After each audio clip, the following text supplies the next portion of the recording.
Hey party people. This video is going to be a narrated time lapse of me drawing. It's Friday, so I think that many of you were assuming that I would continue my Watch Me Design a Fashion Collection series. There are a few reasons why I'm choosing to post this video today. Number one, I'm not really sure I'm going to continue the Watch Me Design series. And secondly, I'm really into this series right now, the multi-figure lineup fashion illustration project that I've been working on. It's just a personal pet project I'm doing for funsies, and I'm just really having a lot of fun with it. Relatedly, if you watched my tips for how to be productive when you're feeling like donkey, the one of the top things that I mention is, do things that are on your to-do list that are easier for you. Do those things so that you are ticking things off your to-do list. Because I do think that being productive and feeling productive helps you snap out of bad moods. So I do want to be productive. I do want to be doing things, drawing and designing and stuff, but I wanted to do something easy. And to be honest, drawing and designing outlandish evening wear has always been one of my easier things to design and draw. I have a fondness for completely insane designs. I have a fondness for evening wear. And so I just like it. So it's easier for me.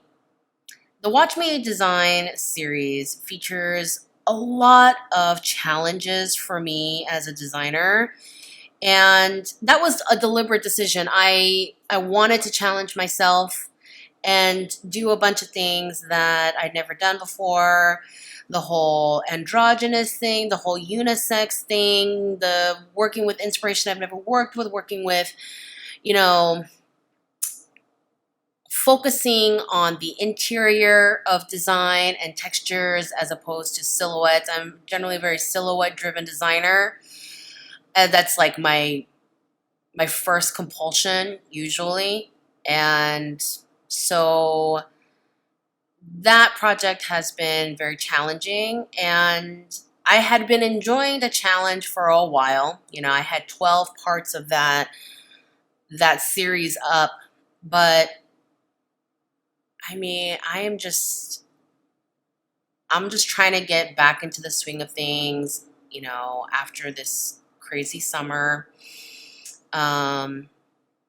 Many of you know that my mother-in-law passed away, and not many of you know that she had been struggling all summer with a brain tumor. And so the family has been struggling with that. And I had been traveling to go see her. I mean, it's been kind of stressful. Obviously, much more stressful for my husband and his immediate family. But, yeah, so I just need a few weeks of easy, of just fun and easy. And this outlandish evening wear, drawing girls in outlandish evening wear and designing crazy stuff is easy for me. So that's what I'm doing right now, is I want to bring you videos where I'm still drawing and we're still talking about drawing and designing and stuff like that. But I need something that's a little bit easy. So I'm doing this. And you know how like sometimes it's not even because you were looking at something, but sometimes something strikes your fancy and you all of a sudden become inspired and it just gets stuck in your brain. So one day I decided that football uniform padding, hockey uniform padding was gonna be my next source of inspiration. My brain just decided. I don't watch football. I don't watch hockey. Well, not anymore. I watched hockey, of course, growing up in Alaska, like who didn't? But, watching sports is not something I do regularly or even irregularly. I watch the World Cup, when it comes around. But yeah, but I don't even know where it came up. But just one day I decided football padding. So I'm at the airport. We're flying home. We're at the boarding lounge at the gate. And so I start screen capping images of football uniform padding, hockey uniform padding, and then saving them to my photo album on my phone. And then I started sketching on the flight home. It was a long flight, but yeah, like I did all these designs basically flying home. And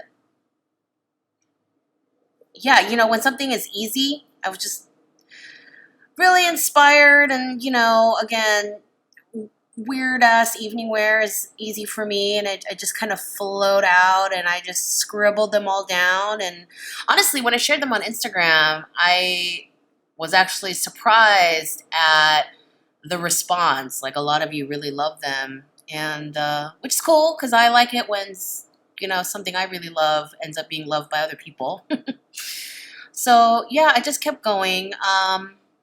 So now I'm drawing this out and having a blast with it. So let me tell you what I'm doing. I took the pages from my sketchbook and I photocopied them and I cut out the designs that I wanted to keep for the final layout. I had maybe like double the number of designs that I ended up keeping. So I had like 20 or so designs and I kept 11. I have 11 figures in this lineup. And I pinned them to a corkboard in the order I wanted them to be drawn out. Okay? If you watched previous parts of this series, then you know that I had planned out what kinds of outfits were going to be the larger outfits. And I was figuring out the values of the colors I was going to put in the placement to get the effect that I wanted. These are the things that I think about when I am designing an illustration purely for illustration's sake. And so when I was planning the layout of all these designs, I was thinking, okay, the stuff that's most detailed and kind of the crazy, insane ones that you're going to look at first are going to be on the far left, the largest ones. And then the ones that are a bit simpler in design but have maximum silhouette impact, like the ball gown, we're going to be towards the end. Okay? And so I cut up these photocopies from my sketchbook. I laid them out, played around with the order. I did not film that because I didn't feel like y'all needed to watch me play, design hokey pokey. Put your right arm in, take your right arm out, put your right arm in, and you shake it all about. All that good stuff. Yeah, so you don't really need to watch me do that, but that's what I did, basically. And yeah, so I pinned them all up on the corkboard in order, and now I have my figures that I had already figured out, and then I taped tracing paper on top of my figures. And as I'm drawing these figures out, I'm doing several things. Number one, I am finalizing the design. Okay, because you can see from my sketchbook, these are pretty rough. And so I'm finessing, I'm detailing, I'm perfecting all of my designs. And I'm styling them, I'm adding things, like, maybe I want an actual long skirt on this one. And then as I'm drawing out the designs, I'm also kind of fixing the figures underneath because the figure sketch is kind of loose. And for beginners, this is not something I would recommend. I would recommend that you really figure out your figures, figure out your figures before you start laying your designs on them. But, you know, I like to think I can do this kind of thing on the fly a little. I've only been drawing for 317 years. Okay? So I'm finessing the figures. I am finessing the designs. Okay. I had mentioned before that the layout wasn't perfect, that I wanted some of the figures in the back to be closer together. And so I am spending quite a bit of time wrestling with the tracing paper. So I'm, you know, scooting the figures a little bit closer together towards the end. Okay, so I'm doing all these things. And, you know, it's like I always do a rough draft like this on an important illustration because I try to, oh man, I am really not obeying gravity there. I'm,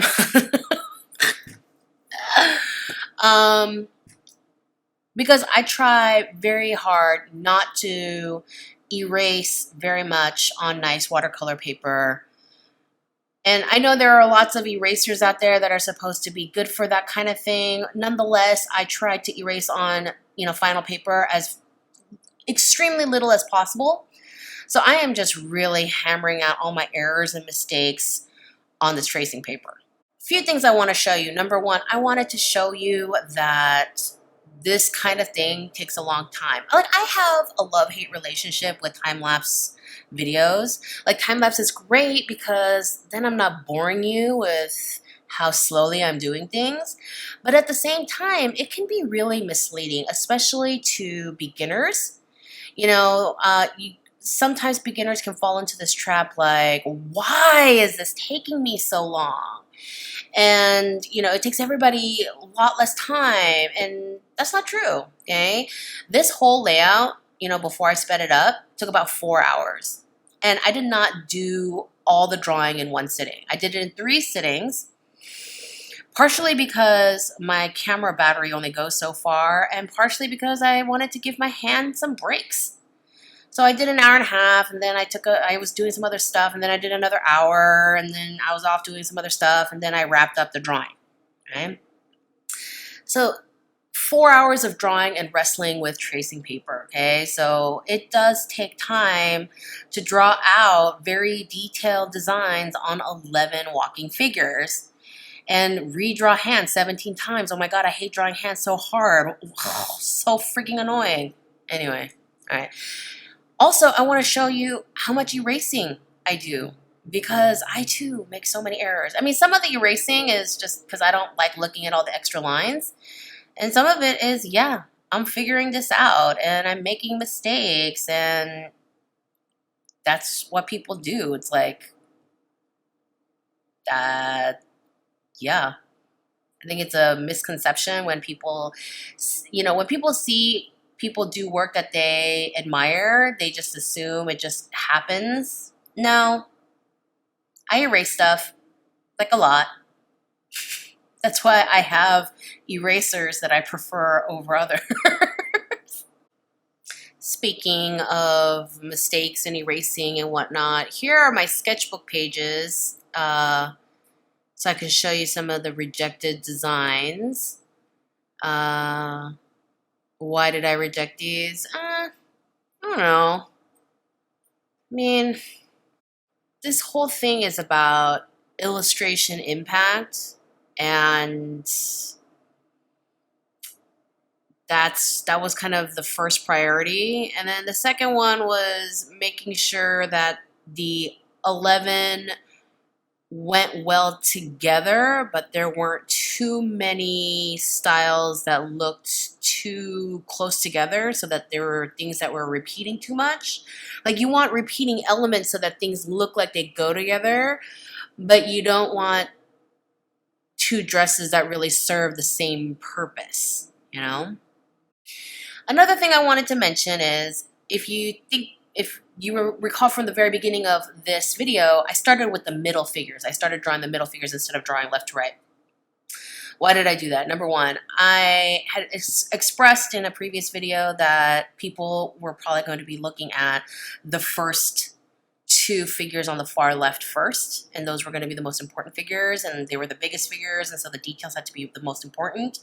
And I wanted to warm my hand up by doing some of the middle figures first, and then, work on the first two figures when I was warmed up and I was kind of getting to the groove of things. And then the last figures, the kind of the least important figures, so to speak, could be done when I'm getting a little tired. And it's fine, But yeah, I am making a lot of mistakes. First of all, this kind of like slightly three-quarter walking pose is not a pose that I use very often at all. And so putting clothing on this type of figure, especially this kind of thing where I've got this twisty, biased, layers of fringe sort of thing happening, like, yeah, okay? Like, it doesn't all happen in one shot. So if it doesn't happen in one shot for you, don't freak out. Just try again. Erase it, try it again. Erase it, try it again. Or just use another sheet of paper. Whatever. Okay. Right. And so since you all ask me all the time what I'm using, okay, I'm just using mechanical pencils, Pentel being a preferred brand. I started with a 0.5 HB lead, and then I broke my pencil after the second drawing session, and so I picked up a 0.7 B lead, whatever. Okay, and then my two favorite erasers, the Pentel Click Eraser for broader erasing, and then my super skinny Tombow, which is for more detail work. And I don't go anywhere without these two erasers. And they're my favorites.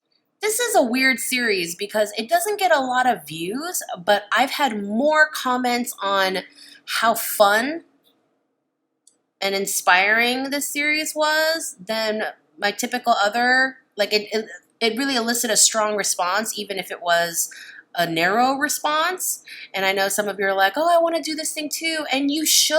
I'm having a blast with it.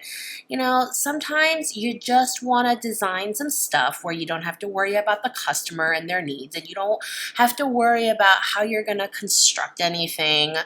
Like just because I've been working in the industry for a while, I have a general vague idea of how I'm going to construct all these things, but I don't care because I'm never gonna.